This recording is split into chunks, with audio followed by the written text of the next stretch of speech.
This week's story is LaRue for Mayor, and you're going to listen to it by logging into McGraw-Hill SSO, and I have it in your to-do list. And after you listen to the story about LaRue, I want you to answer these questions. What kind of narrator is featured in the news article on page 292? Is it first or third person, and how do you know? Now let's look at our instructions up here. You must answer in complete sentences. A complete sentence has a capital and a sentence because you're just going to be telling me something. You're going to be answering that question.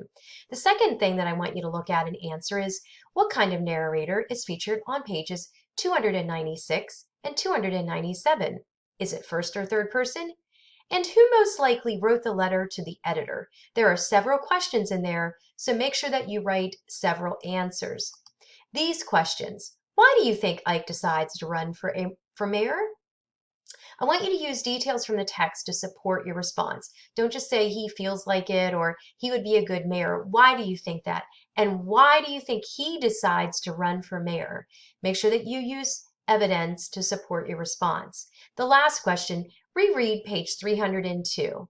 And you can do this by logging back into McGraw-Hill, or you can use your reading, writing, or your anthology book and open up to the page 302. What do you learn about bugwort from the October 14th newspaper article?